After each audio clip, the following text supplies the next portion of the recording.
Halo kawan-kawan, cinta rokok balik lagi kali ini sama gue.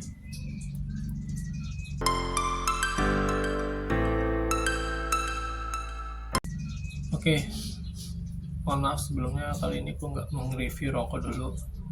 Gue mau berbagi pengalaman soal psikotes di Sumber Cipta Multiniaga atau biasa dikenal banyak orang itu Jarum Super. Nah, gue bakal ngasih tahu perjalanan dari awal sampai gue tahap akhir ya. Kalian nanti gue kasih tahu kisi-kisinya di soal psikotes di Jarum Super ini.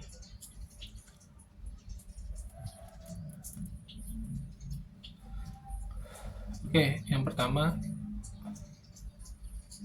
sebenarnya gue bisa masuk di Sumber Cipta Multiniaga ini atau Jarum Super ini. Gue dibawa sama teman gue yang udah kerja di Jarum Super ini. Oh iya, gue juga ngelamarnya cuman di posisi supir pribadi atau supir user. Gue dibawa teman gue yang cukup udah lama juga sih, kerja di sana udah hampir 8 tahun. Dia juga supir bos, supir direksi juga. Jadi gue pas lagi kena PHK atau lagi nggak kerja, gue kontak dia dan ya alhamdulillah dibawa. Tapi sebelum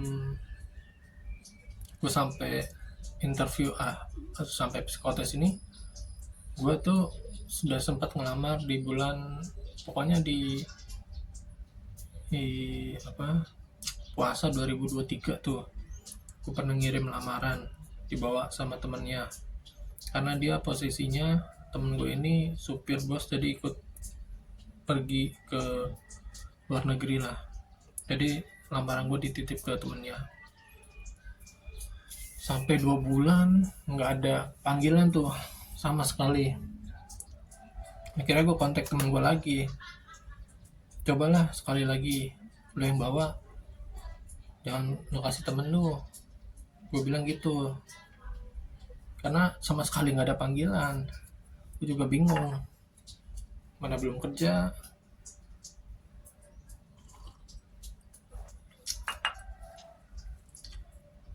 Nah akhirnya di bulan Agustus, kalau nggak salah aja Agustus atau September gitu, gue ngasih lamaran lagi ke dia, yang akhirnya dibawa sama dia. Gue sempat nunggu kedua tuh, kan udah ngasih lamaran pertama nggak ada panggilan tuh 2 bulan. Gue ngirim lagi itu yang kedua itu nunggu kurang lebih 1 bulanan. Nah akhirnya setelah dia yang bawa, ada panggilan. Setelah 1 bulan tuh gue dapat langsung undangan by psikotes. Kan biasanya kan orang-orang kalau undangan itu pertama interview dulu ya. Nah ini di Jarum modelnya langsung psikotes. Nah untuk psikotesnya gue akuin sangat susah, sumpah.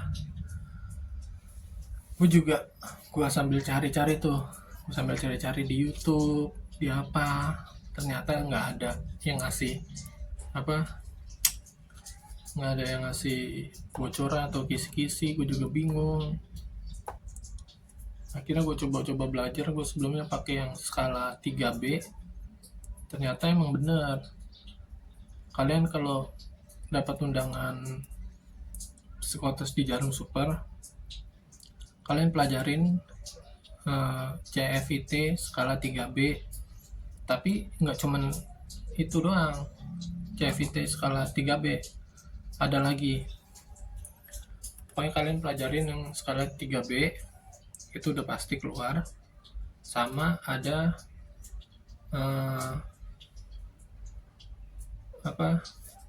kayak soalnya tuh tambah-tambahan, ada tambah-tambahan juga, kayak 2 tambah 3 tambah 5, nanti ditulisnya di sampingnya kayak gitu. Sama kalian pelajarin per, misalnya 2/1 tambah 1/3, itu hasilnya berapa. Nah, pokoknya kalian pelajarin itu. Sama ada soalnya tuh 1/1 kali 5/1 berapa hasilnya. Ada juga yang bagi-bagian, modelnya begitu juga. Jadi modelnya tuh sama, misalnya 1/1 kali 2/1 dibagi 2/1 hasilnya berapa gitu. Soalnya tuh banyak banget sumpah. Gue kira yang lamar namanya juga posisi driver ya, nggak ada psikotes. Psikotesnya ya gampang lah kalau menurut gua biasanya. Tau-taunya di Jarum sama aja, susah. Kayaknya tuh psikotes buat posisi yang lain juga. Kalau kalian pelajarin tuh skala 3B, CVT, hitungan 2 tambah 3 tambah 3 kayak tes koran. Terus kalian pelajarin 1/2 tambah 3/1 itu hasilnya berapa, tambahan kalian pembagian. Nah itu pelajarin. Sisanya itu cuman kayak tes apa ya, kamu pekerja keras atau bukan, tinggal kalian pilih aja salah satu. Kurang lebih ada itu juga. Nah, buat soal tata cara psikotesnya juga lewat online. Nanti gue kasih tahu.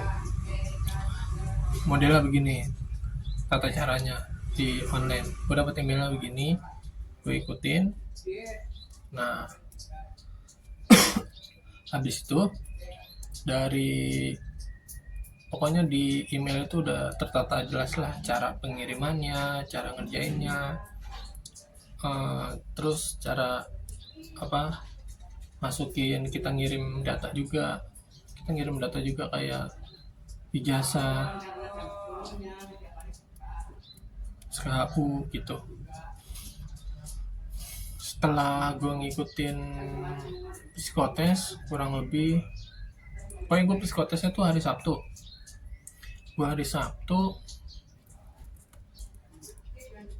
Terus gue interview sama HRD itu di hari Selasa kalau nggak salah.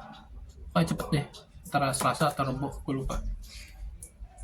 Nah, gue dapat email juga tuh diajak untuk interview HRD. Nah, akhirnya gue okein, karena gue juga masih belum kerja, gue okein, gue interview lah sama HRD. Nah, interview HRD ini cuma dikasih form doang sebenarnya, suruh ngisi ada 5 halaman, kita ngisi kayak pribadi gitu. Ada data sekolah, data keluarga, terus ada kayak riwayat pekerjaan, pernah melamar di sini apa enggak, terus sama gaji kalau nggak salah. Pokoknya nanti formnya sebagai selintas lah gue taruh di sini ya formnya. Nah, habis itu dari gue ngisi form, gue kirim balik dah tuh lewat email itu. Selamat siang, berikut saya lampirkan data form tersebut. Nah, dari sebelumnya besoknya gue langsung interview sama HRD.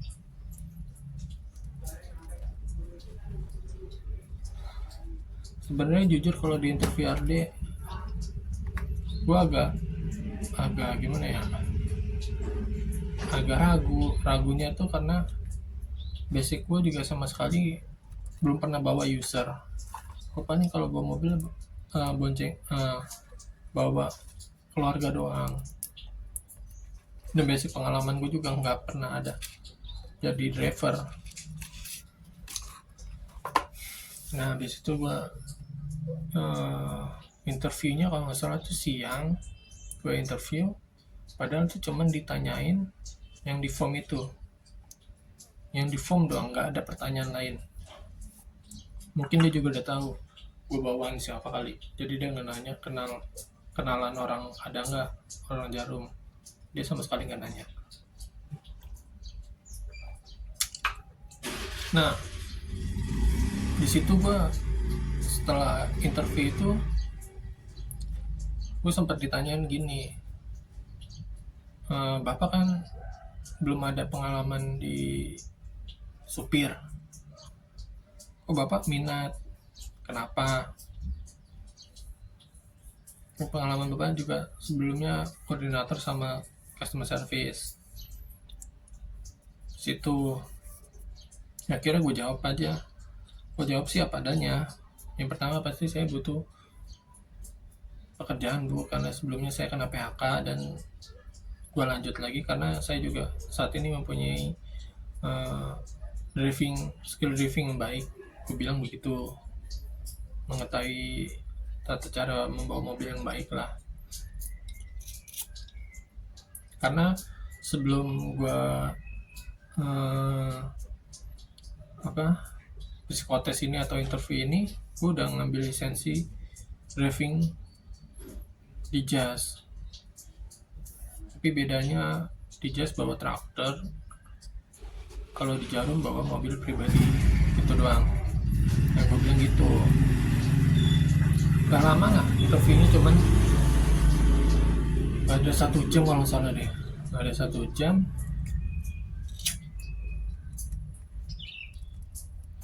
Nah, gak ada interview 1 jam, selesai ada tuh bulan Oktober pokoknya.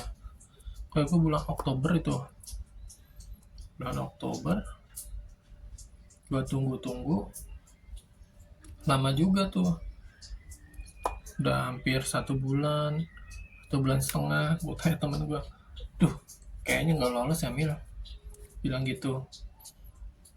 Nggak ada info lagi, udah 1 bulanan.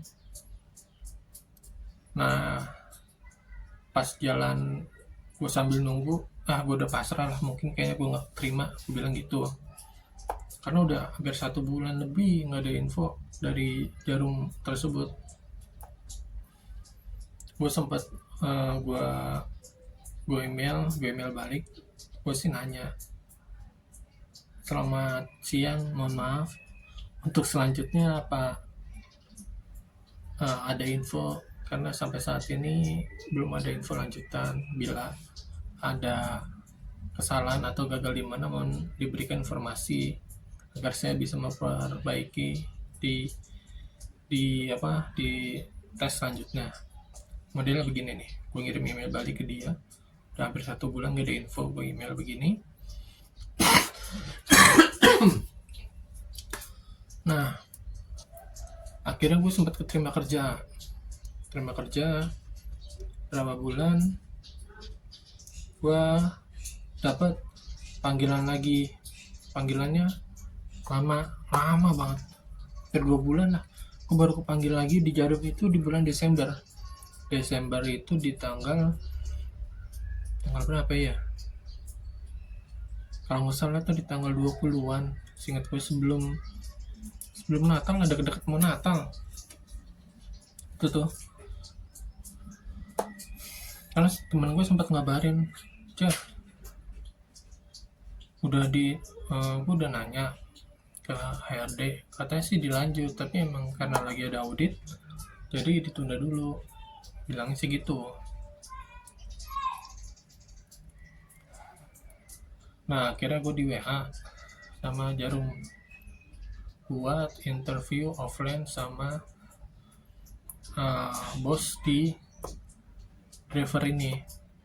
Jadi ibaratnya sama koordinator drivernya lah, koordinator itu gue di WA, gue suruh datang sama buat test drive bawa mobil.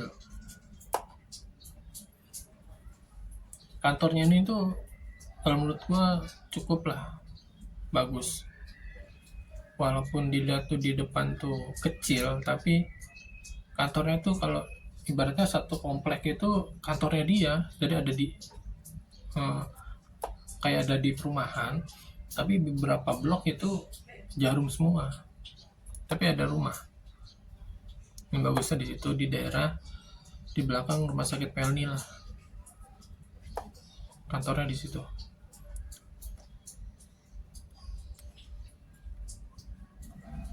Nah, gue diundang tuh buat interview offline sama koordinatornya. Udah akhirnya gue datang. Yang gue heran apa, pertama kali gue datang, gue masuk ke parkiran motor, gue masuk lah tuh ke ruang tunggu. Gue masuk ke ruang tunggu, di belakang gue memang ada bapak kayaknya karyawan situ. Gue dengar kayak bunyiin korek ini loh, bakar rokok di ruang tunggu. Padahal tuh ruang tunggunya tuh AC, ruang tunggu AC. Jadi kita masuk, pintu kebuka, gue laporan sama resepsionis bahwa ada interview. Nah, gue disuruh nunggu tuh di dalam. Nah, nunggu di dalam, belakang gue tuh ada orang bakar rokok.